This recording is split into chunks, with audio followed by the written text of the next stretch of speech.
Right, today I'm going to do this Arrhenius equation question that includes a graph. So it says here, the Arrhenius equation can be written as this. Then figure 1 shows a graph L and K against 1T for the reaction. This is the reaction. So they go graph and then says, the question is, in figure 8, calculate the value for the activation energy in kilojoules per mole for the reaction. The gas constant is this one here. So we need to do the activation energy.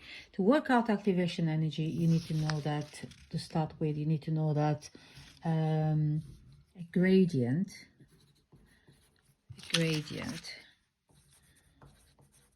equals 2 minus EA divided by R. So you need to know this bit here. Okay? So the first thing we're going to do, we're going to work out the gradient. So the gradient is taken from this graph. So the first thing you do, I already done, but I'm going to do it again. You do a line like that, straight down, from here all the way to the bottom. Just see if I can do that. I worked out, I did a line from here to here. So this one here comes out of minus 14.1. Right, let's start again. So it says I did a triangle from here to here. So you measure here 14.1. This line ends from this line all the way down here. It's 14 minus 14.1, and here is minus 2.8 when you work that out. So you can see 2, 4, 6, 8. So it'll be 1, 2, 3, 4. So minus 2.8. That's the first thing you do. Second thing, you measure the difference between here and here. So here is going to be 0.00128, because that's where it finishes in here. And here is going to be 0.00180. Okay, so once you got those values, so you take away one from the other. So you say the gradient is, we're going to work out the gradient. Okay, so you start by this saying gradient is a difference between the y-axis, okay, so it'll be minus 14.1 minus 2.8, so y-axis minus 14.1 minus 2.8 divided by the x-axis, which is 0.000180, 0.00180 minus 0.00128. Okay, so once you have done that, you worked out the gradient. So you do work out the gradient. So here is going to give you minus 11.3, okay, for the top bit, minus 11.3 divided by 0.00052. Okay, so the next bit here, you get the gradient.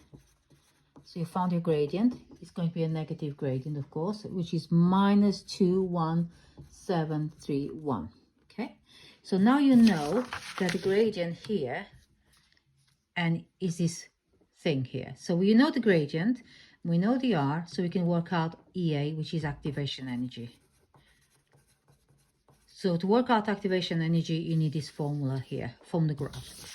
So you got that. So it'll be gradient is minus 21731 equals to times the R, 8.31. And that will give you 180583 joules per mole minus 1, because activation energy is in joules. But they're asking for activation energy in kilojoules. So what you do, you divide that by 1,000, and then it'll give you the value of EA equals to, did I forget to put a minus there, I think. It gives to 181 kilojoules per mole minus 1. And that's it. That's how you work out activation energy from the graph. So I think I showed you here, it was minus EA divided by R. So I hope that is helpful.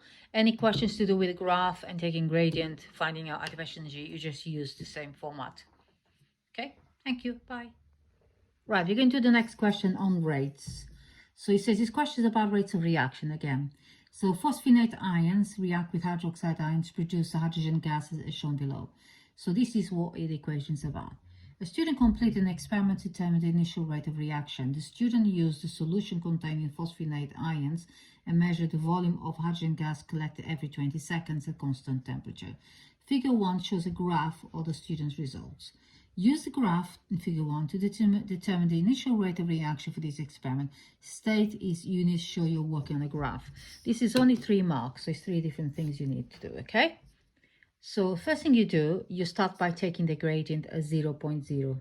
So I would do this. So I go a straight line, like that, taking the gradient, okay? Once you put the gradient there, crossing 0.0, it's very important crosses there, because this initial rate is most accurate at that point. So you take the difference here, which is 200, the difference 200, so it'll be 200 minus divided by 40, okay? So that'll give me 5 centimeters minus 1. What's it, centimeters cube, sorry, centimeters cube, because that's what it is there, per second, okay? So it'll be seconds minus 1. And that's the answer to that question. Right, this question here is another student reacted different initial concentration of phosphonate ions with excess hydroxide ions. The student measured the time taken to collect 15 centimeters of hydrogen gas. Each experiment was carried out at the same temperature, and the table 1 shows the results. State the relationship between the initial concentration of phosphonate and the time taken. Deduce the order. So the relationship is going to be, if you have, for example, here to here, when that doubles, here to here is a quarter, isn't it? So I would just say that when concentration of H2PO2 minus doubles, time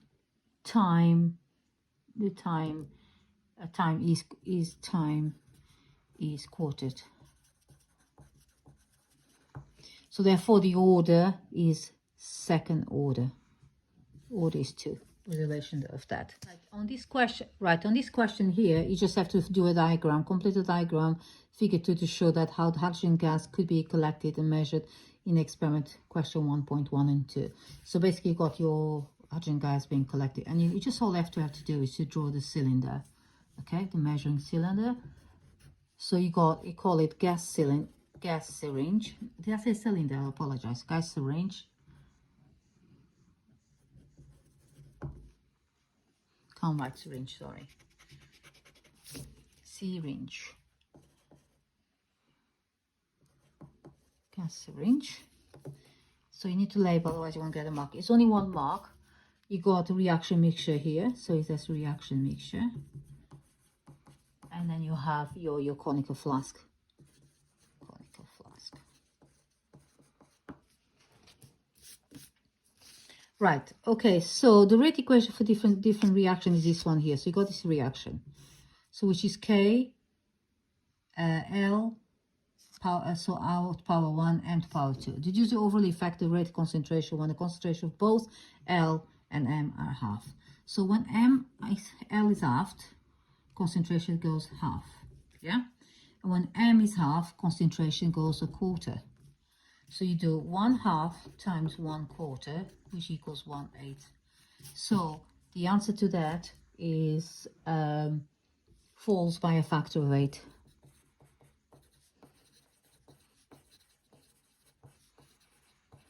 And that's it. So this is another right question for you to answer. Hopefully that was helpful. I know you got a mark scheme sometimes, but it helps when you explain how you work that out.